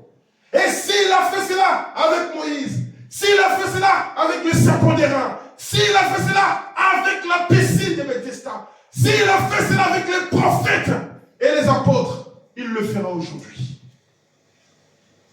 Amen. Maintenant, le peuple de Dieu a besoin de la guérison. Et Dieu a promis d'envoyer le don. Est-ce que ce n'est pas un fait positif que Dieu tiendra sa parole? Il le fera certainement. S'il l'a fait dans le passé, il doit le faire aujourd'hui. Il doit le faire. Et quand vous recevez ces dons-là, la petite fleur, amène-moi partout. Et moi, je te donnerai tout ce que toi tu veux. Qu'est-ce que tu veux? Tu as des besoins. Tu as des choses que tu désires. Mais demande. Il a donc dit, un homme peut faire une déclaration pour quelque chose. Mais si Dieu ne témoigne pas de cela, c'est faux. Moi, je peux vous dire des choses, mais si Dieu ne témoigne pas cela, c'est faux. C'est faux. Je donnerai tout ce que j'ai. Si je pouvais entrer quelque part et m'asseoir pour entendre un sermon divin et du Saint-Esprit, prêcher à l'ancienne mode. Parce qu'un message divin, prêcher à l'ancienne mode, où je peux recevoir Christ, la source de la vie, alors ça peut m'apporter quelque chose. Je commence à arriver à la fin. Le ministère expliqué. Frère dit, du 11 juillet 50. Mais je crois que la venue de Jésus-Christ approche. Je crois cela. Si vous voulez taxer cela de fanatisme, allez simplement de l'avant et taxez-moi à l'homme des fanatiques. En effet, je crois dans la venue littérale, physique de Jésus pour la deuxième fois. Et je crois que cela s'approche maintenant. Je crois que nous avons juste un peu de temps pour travailler. Il nous reste un peu de temps pour travailler. Je crois que ce réveil universel qui balaye le pays aujourd'hui est un signe du message. Comme c'était du temps de Noé, pendant que les hommes et les femmes s'adonnaient au loisir dans le péché, et Noé avait un évangile fanatique qu'il prêchait. Les autres s'est donné au plaisir. Les autres s'est donné à la joie, à la danse. Je ne pars pas à l'église parce que moi, je suis quelqu'un, je veux devenir une star. Je vais faire mes vidéos sur TikTok. J'aurai beaucoup de vues. Je serai un grand homme. Je vais m'habiller sexy comme les femmes aujourd'hui s'habillent pour danser sur Internet, pour avoir les nombres de vues et avoir l'argent sale. Mais pendant ce temps-là, Noé, lui, il prêchait un message fanatique en disant, vous les femmes, vous ne devez pas s'habiller comme cela. C'est sale, c'est la souillure. Et Noé avait un message fanatique qu'il prêchait. Mais il a appelé les gens à se réfugier dans l'arche. Et je crois que le glorieux évangile du Fils de Dieu, manifesté dans le Saint-Esprit, est en train de balayer le pays aujourd'hui et de faire entrer les gens dans l'arche qui est Jésus-Christ. Le message aujourd'hui vous fait entrer en Jésus-Christ. Vous fait entrer dans une arche qui est la parole. La parole, c'est Christ lui-même. En sécurité contre tous les jugements qui vont s'abattre. Nous avons déjà vu, c'est là commencer. Si vous n'avez pas encore vu ce qui vous attend, allez regarder les guerres en Ukraine. Vous allez voir des villes entières vides, raillées par le bombardement. Et encore ça, c'est que du bombardement, des bombes normales. Ce n'est pas encore nucléaire. Et quand le jugement frappera la terre, et que les puissances atomiques ébranleront les nations, nous serons dans la gloire, naviguant au-dessus des vagues. Je crois cela. Quand on me dit, dans l'histoire de ma vie du 20 août 50, il prie, dit, notre Père Céleste, oh, je suis très content aujourd'hui d'être ici à Cleveland. Cette grande ville, l'une des villes principales de notre beau pays, et d'être ici pour témoigner de ton Fils Jésus, qui mourit pour racheter ces races déchues des gens à travers le monde entier. Et maintenant, tu nous as assemblés ici cet après-midi. Déverse ton esprit sur nous. Je crois en toi. Que chaque homme, chaque femme, chaque jeune garçon ou jeune fille, chaque église, chaque credo, chaque dénomination, chaque race, chaque couleur, oublie tout du passé maintenant. Accorde-nous de regarder à l'avenir. Que nous puissions oublier le passé maintenant. Tout le mal que nous avons fait, tous les péchés que nous avons commis, que nous puissions l'oublier. Maintenant que nous puissions regarder à l'avant. Accorde-nous de regarder à cette cité permanente qui est à venir. Cleveland est pour beaucoup de milliers une patrie. Oui, des millions, plus d'un million de gens ici. Oh Dieu, nous prions que des hommes et des femmes ne soient jamais satisfaits jusqu'à ce qu'ils trouvent cette paix en toi, afin que nous puissions aller à cette cité permanente.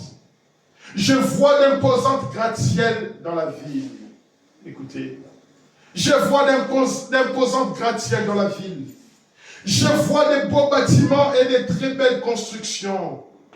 Mais il viendra un temps où il ne restera pas pierre sur pierre. Vous vous souvenez de ce que Jésus-Christ avait dit? On lui montre le beau temple. Il dit, il ne restera pas ici pierre sur pierre.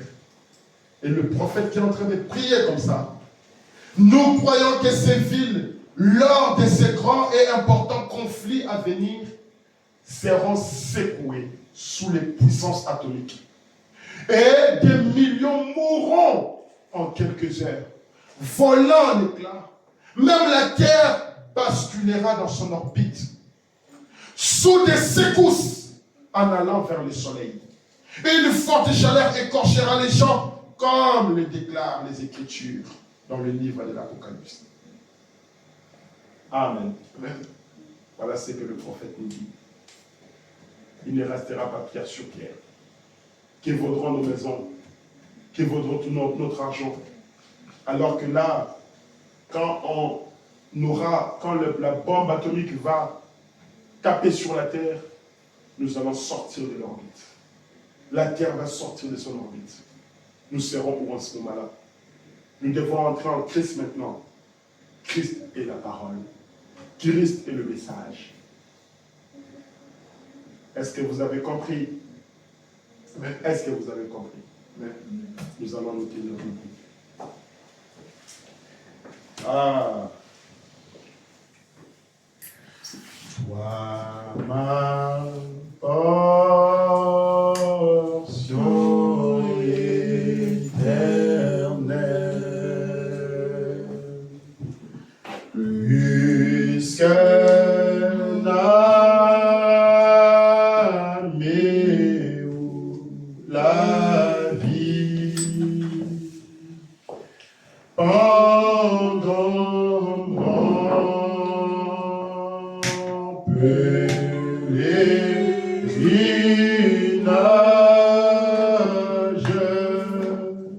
laisse-moi marcher avec toi. Seigneur Dieu, Père Céleste, je te remercie, notre Père, pour le moment que nous avons passé en ces lieux. Seigneur Dieu Tout-Puissant, j'ai essayé, par ta grâce, à dire ce que ton prophète a dit. Tu vois la condition du monde aujourd'hui. Je ne devrais pas retenir tes enfants aussi longtemps dans cet endroit où il y a des enfants, il y a des bébés, et nous ne sommes pas nombreux, Seigneur. Mais cela me tenait à cœur de parler à tes enfants pour que ensemble nous pouvons voir Christ, la parole dans notre vie et dans notre marche. Nous savons que les cieux et la terre passeront, et nous avons vu ce que ton prophète avait dit. Encore une fois, Seigneur, les bombes qui sont déjà prêtes, qui sont testées et qui sont réelles. Maintenant, nous n'avons plus d'excuses. Nous venons humblement devant toi, Seigneur, en essayant, Père Céleste, d'abandonner toutes nos fautes, tous nos péchés, tous nos erreurs, tous nos manquements à tes pieds, Seigneur. Afin que ta grâce puisse nous aider, Seigneur, en ces temps de la fin, à pouvoir rentrer dans le pays que tu nous as préparé, la vie éternelle, Seigneur. Éternel Dieu, notre Père, je te prie tout simplement de nous aider, parce que tu as dit dans ta parole, sans moi vous ne pouvez rien faire. Dans un monde aussi pécheur, dans un monde aussi rempli d'iniquité, dans un monde aussi rempli de démons, que pouvons-nous faire, nous des hommes méchants, nés dans l'iniquité, conçus dans le péché, Seigneur? Qu'est-ce que nous pouvons faire? Nous tournons nos regards vers toi. Toi, tu es la parole. Tu as envoyé Moïse pour libérer les enfants d'Israël. Mais tu as placé un serpent de rein afin que le peuple puisse regarder à ces serpents de rein pour la guérison de leur corps. Tu as même pris une piscine et tu as agi dans la piscine. En ces temps de la fin, tu as agi dans un homme. Et ton prophète nous dit que le don, c'est les capacités, le moyen dans lequel l'homme s'écarte pour que Dieu puisse commencer à agir. Et ce qui s'est passé en ces temps de la fin, le discernement de l'esprit, toutes sortes de guérisons, toutes sortes de miracles, cela ne peut être que Christ lui-même. Ce n'est pas un homme. Un homme ne peut pas faire des choses comme cela. Nous avons vu Christ dans un homme. Mais cet homme nous a dit que Christ est la parole. Maintenant qu'il n'est plus ici physiquement sur la terre, maintenant que le prophète n'est plus physiquement sur la terre, mais il nous avait dit, je ne pars pas avec la parole. Partout où ce message sera prêché, l'ange du Seigneur sera là. Et ce matin, nous avons parlé de ce message.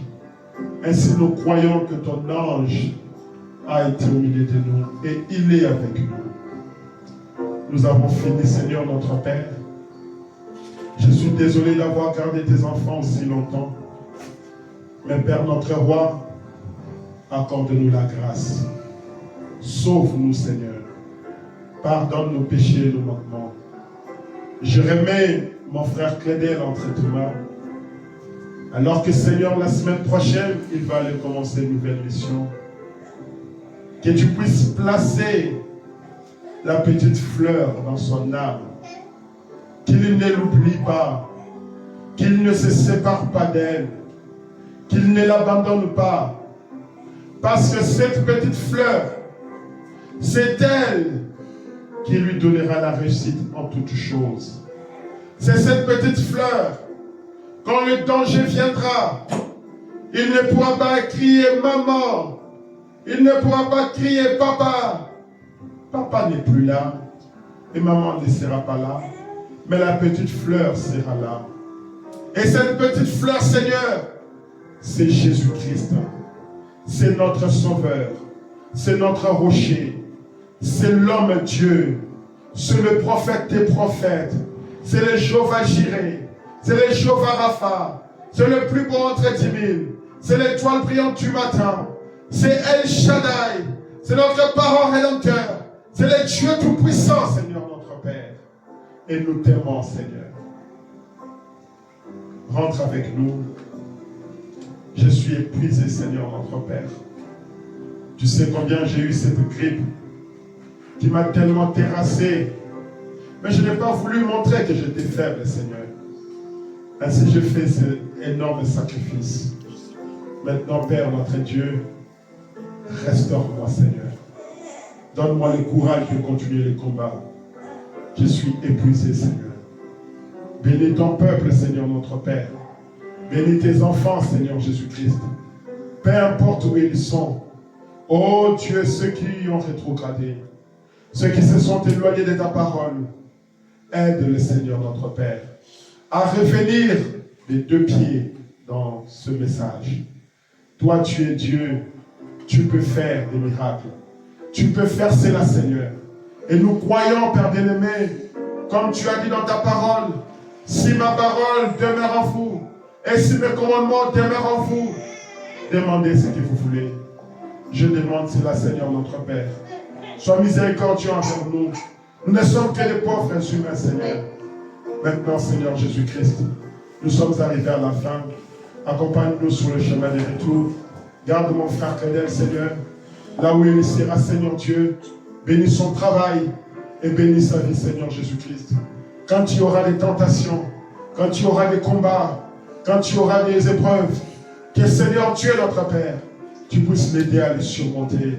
Ça ne sera pas lui, Seigneur Père, mais ça sera toi, oh notre Dieu, qui sera toujours à côté de lui, qui le viendra au secours, Seigneur Jésus-Christ, dans les moments les plus difficiles. Soutiens-le, Seigneur. Bénis mon frère Melchi. Bénis ses études, Seigneur Dieu. Bénis tes enfants, Père bien-aimé. Bénis tes filles, ô Dieu, Père céleste, qui sont ici présents, Seigneur. Bénis mon épouse ainsi que mes enfants. Bénis tes enfants qui ne sont pas venus, peut-être qu'ils sont faibles. Ils sont fatigués avec les temps qu'il a fait, Seigneur. Mais fortifie-le, Seigneur. Baptise-le du Saint-Esprit. Accorde-leur la grâce et l'amour pour pouvoir te servir, Seigneur. Nous nous abandonnons entre tes sentiments. Nous pensons à notre cher pasteur. Nous remettons nos églises entre tes sentiments. L'épouse dans le monde entier. Israël, ton peuple. Nous voulons, Seigneur Jésus-Christ, que ta grâce soit avec chacun de nous. Nous avons ainsi prié et demandé dans le nom de notre Seigneur et Sauveur Jésus-Christ. Amen. Amen.